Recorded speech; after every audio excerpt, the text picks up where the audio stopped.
we have a 3-liter supercharged engine out of an Audi that allegedly is totally seized up. This 3-liter supercharged was in a lot of Audis from around 2010 to 2016, 2017. So in this video, we're gonna tear it down and see what happened, but first, let's confirm that it's actually seized up. In order to turn the crankshaft on this engine, you are required to have a special tool that looks just like this. This guy goes deep into the crank pulley, and then we're gonna go clockwise and see if we can turn it.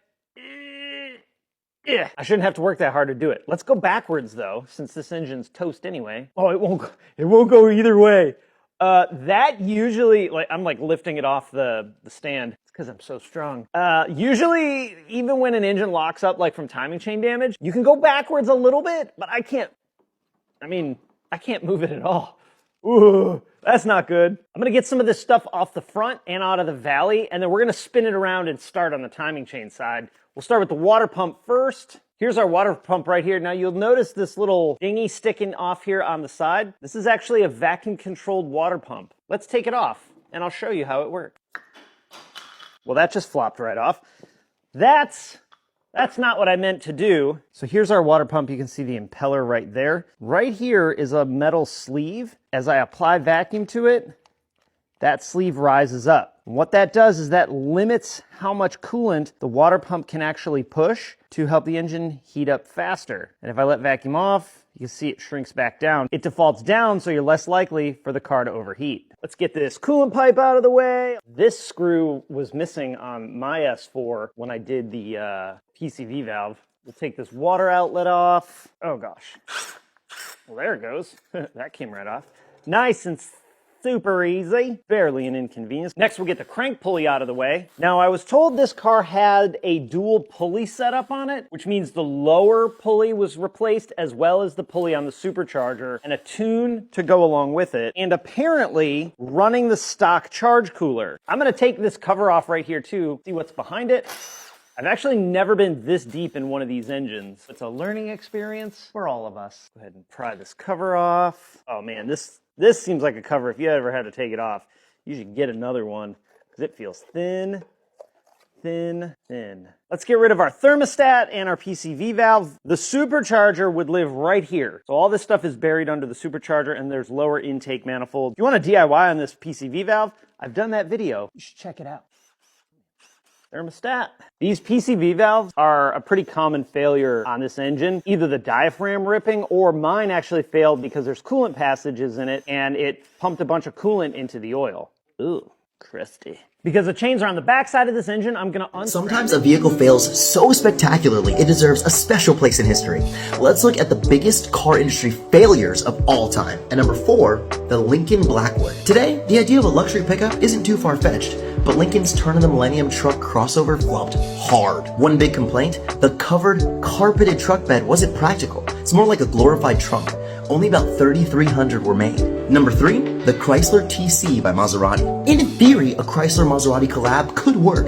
In practice, years of infighting led to the TC, basically a slightly upgrade of the Baron. Though made in Milan, the Trident on the grille couldn't hide the fact the TC was just a K car. Only 7,300 were made, which was the minimum required in Maserati's contract. Number 2, the Pontiac Aztek. Looks aren't everything, but for the Pontiac Aztek, they meant a lot. I mean, just look at it. The Aztek flopped hard, and a redesign after a mere 5 months on the market did not do much to help. Nobody wanted to be seen in one of these things. Number 1, the classic Ford Pinto. Perhaps the most hated car of all time, Ford's economy compact car was not a bad seller initially, but then news came out of the defective fuel tank design that caused the Pinto to explode in flames when rear-ended. Ford eventually initiated a recall, but the damage was done. Who wants to drive the exploding car?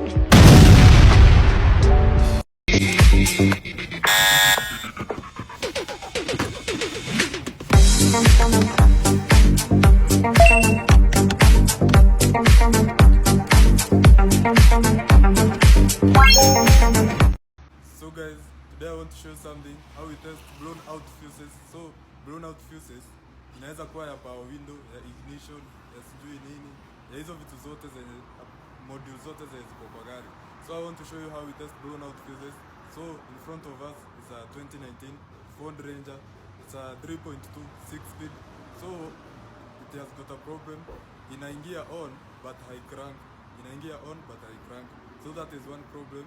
And there is this other problem, but haina hiyo problem. There is this other problem. I will show you the causes. Gari ina crank but haigurumi, ina crank too but haigurumi, alafu inaingia on but haigurumi. So I will show you how we test the blown out fuses, the electrical resistance. So I have some tools here. Niko na multimeter, alafu I have a tester right here. I have this is a tester, multimeter. I have this wire. I will show you ni ya nini. This is a fuse box cover, you can see. This is the fuse box cover. You can see the fuse right here, na relays. So I want to show you how we test those things, and kitu ikiweza kuhapenia, unaweza jua mahali utaanza. You always start with the basic things before uanze overthink ukienda more complex. So unaweza jipata some situation, umeenda kuoshewa gari, umefika hapo car wash, unaenda kupandisha power windows, zinakataa kupanda na zilikuwa tu sawa. So I'll show you vitu mtu uangalia. Let's get into it. I'll show you how you test the fuse. So I have this is my tester venye nimewashow. So current you flow from the negative terminal inazunguka kwa gari mzima, kama ni radio, power seats, everything electrical yenye iko kwa gari, waya moja wewe inatoka kwa negative. Alafu sasa inaingia, after imetoka kwa negative inazunguka, voltage inazunguka hivyo, alafu inarudingi kwa positive, inarudingi na hii side, inatokanga kwa negative, inazunguka kwa gari, inarudi through positive. So I want to disconnect one fuse right here.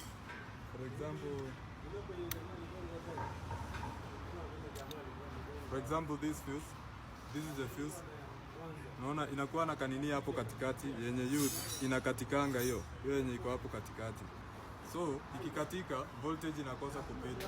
So ikikosa kupita ina prevent vitu zenye ziko kwa gari kuharibika, pengine kukiwa na short circuit.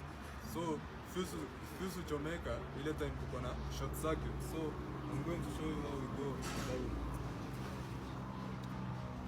So when you want to find a blown out fuse, so unaekelea hiyo wire hapo kwa the negative terminal, and then the pinpointed side unakuja una test, inafanga inawaka, una test hapa juu ya fuse, una test nini zote hapa juu ya fuse, unaona zikiwaka hivi. So isipowaka side zote mbili, unajua hiyo tester iko na shida. Unajua hiyo fuse iko na shida, unaitoa unaireplace. So mtu unakujanga hapa kwa cover, tuseme ni power windows ndio hazisomi, unaangalia ya power window ni gani, unakuja unaona ni number 15 ama number 14, unakuja una test number 15. Kama ni ya radio haifanyi, unakaa unaangalia radio ni namba ngapi, ni number 13, una test number 13. Kama ni side mirror, so kwa fuse box kuna fuses ni hizi zenye zinakaa hizi, kuna fuses na kuna relays. Relays ni kama switch, ni switch ina switch from low voltage to high voltage, iko na magnetic contact, iko na copper coil hapo ndani, ina switch from low voltage to high voltage, instead ya wire zenye za high voltage kuguzana tu once kuprevent hiyo ndio isitoe spark. Sasa hapo ndio relay inaingilia. So kuna relays na kuna fuses, so hizi ndio zina prevent in case of a short circuit, ndio kama radio isiungue. So ukitaka kufind out kama gari iko na short circuit, tuseme ina shidanga ikichoma fuse, ukitoa hii fuse weke ingine, unapata inachomeka. Short circuit utapata pengine wire imestrip off, wire moja imestrip off, tuseme ni ya radio, hapa kwa radio. Tuseme wire yenye imetoka kwa radio kutoka hapa kwa fuse box, kuna mahali imekulika, inakuwa inaguza negative. So hiyo ndio short circuit. So ikiguza inafanya resistance inakuwa chini. Ukipima inakuanga around 0.3 ohms. Ukipima inachezeanga hapo. So ukipima resistance upata iko 0.3 ya wires. Vile tu nimewashow, hizi relay ni high voltage switch. Ina switch from ka voltage kadogo kanatumika to switch a higher voltage switch. So wale watu wenye wanasemanga toa relay ignition ukienda, watu wa field na nini zenye ziuibiwa. So wanasemanga unatafuta switch ya ignition, relay unatoa ati unaenda nayo na mafuse. Ati mtu akijaribu kugurumisha, of course haitaguruma unless mwizi akam na spare. So that is it on the relays and fuses. So nataka kuwashow yeye ingine yenye nilikuwa na washow, gari inaingia on but high crank. So hii ingine ya power windows na side mirrors nitawashow venye mtu hujua. Juu fuses inaweza kuwa ina blow juu. Kwa power windows ama side mirrors hapo kuna hizo cogs na gears. Zinaweza ni misarage, zinaweza misalign. Zikimisalign zinafanya ile motor ina overheat. Motor ku overheat ni zile copper coil. Kuna copper coil inakuanga hapo. Huwa inachapa, ina blow out, inaungua. Ikiungua motor haiwezi ifanya. So fuse ikiugua kuna cause yenye inafanyanga fuse inaungua. So that is it on the motors kuungua. The side mirror unasikianga, unaenda kufunga side mirror, nitawashow venye side mirror hiyo hufanya. Unaenda kufunga side mirror unasikia ni kama kasauti fulani kanatokea kwa side mirror ndani. So unajuanga kama ni motor iko na overload ama gears zimekosa grease, zinafanya motor overheat. Motor iki overheat inarudisha voltage nyuma, inakaa inachoma fuse. So wacha niwaonyeshe vile side mirror hiyo hufanya. So guys, for example, this side mirror right here, it is electric. Unafinya button inajifunga na inajifungua. So venye hiyo hufanya, kuna motor yenye iko hapa ndani na kuna gears pia ziko hapo ndani. Hizo gears zikimisalign zinafanya motor ina overheat. Hapo ndio copper coil sasa zinaingilia. Copper coil zinaungua, motor inakosa kufanya. So unakujanga, unapanga hizo meno vizuri, alafu una replace motor. So wacheni msikie venye inafanyanga. Pia inaweza haribika tu ya kurudisha na mkono, unaiforce na mkono instead utumie button. Pia power window. So nataka so for example hii wacheni msikie ka sauti kenye itatoa. Sijui kama kanasikika vizuri.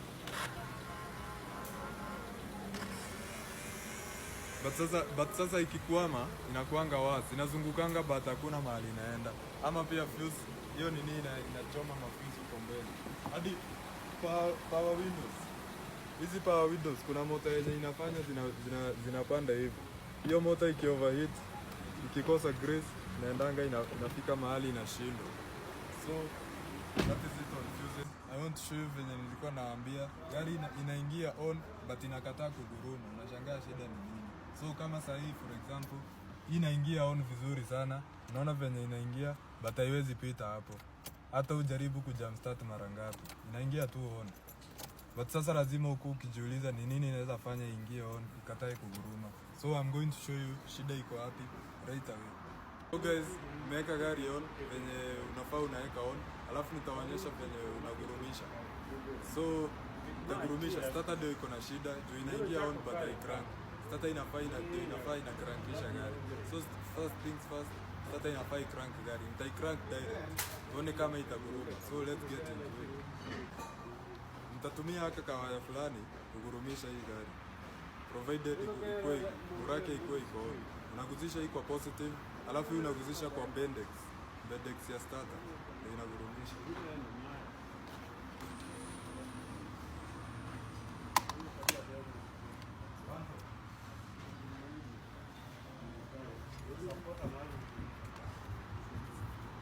Gurumisha direct, so unaguzisha.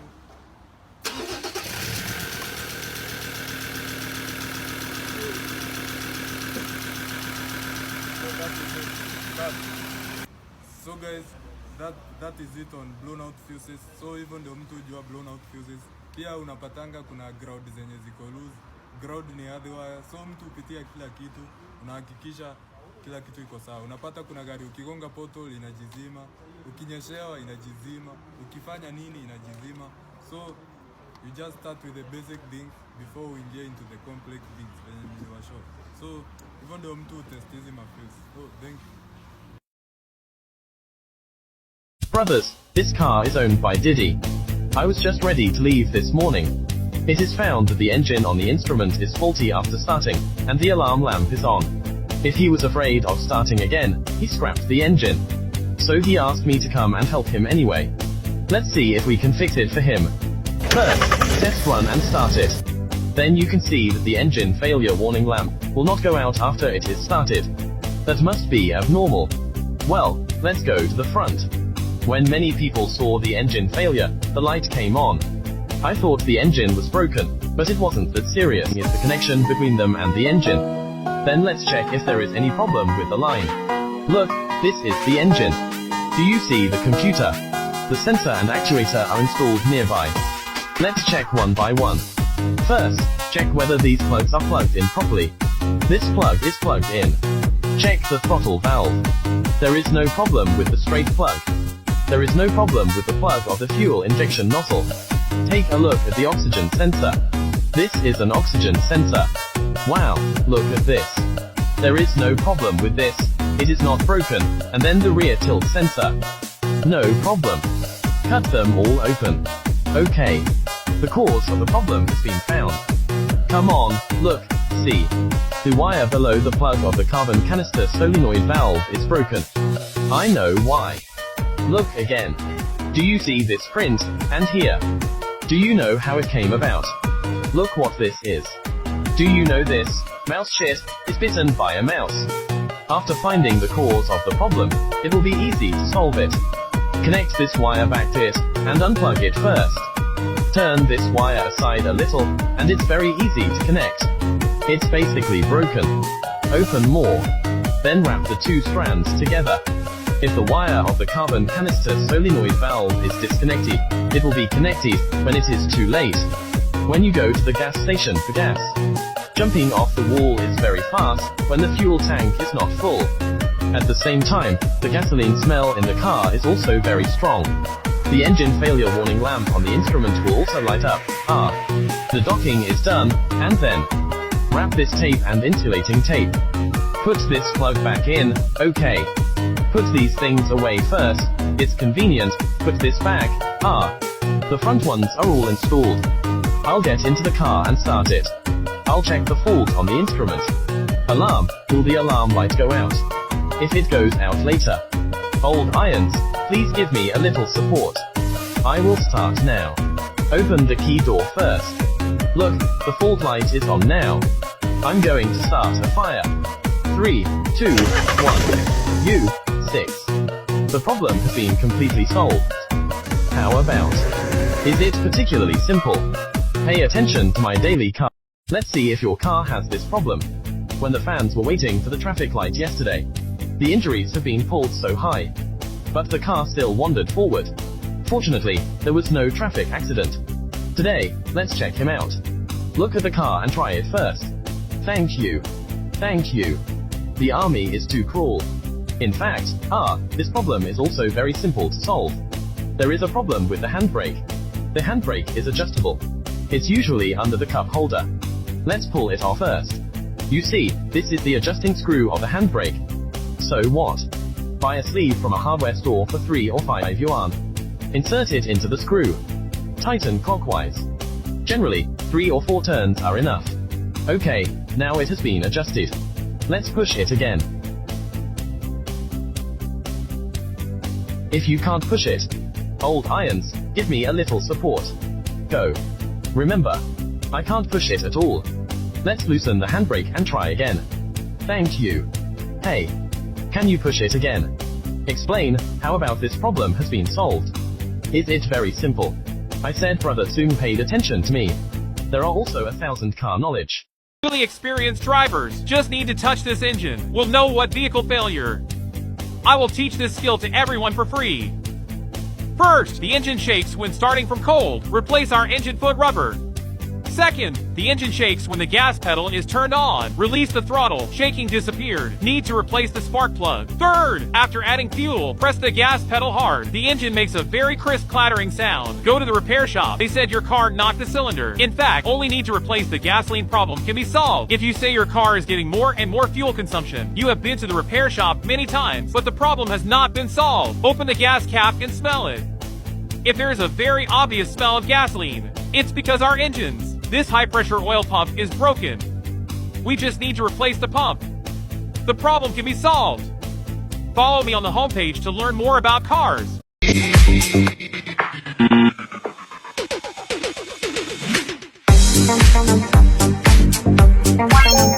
That is sick! Look at this yellow fault light. Just this yellow one. It's called the engine check light. If it lights up, let's pull over quickly. We must save our life first. If we go to a repair shop to solve this problem, it will cost about $3,000. But today I will share with you a trick to fix it without spending a penny. You can like it and save it.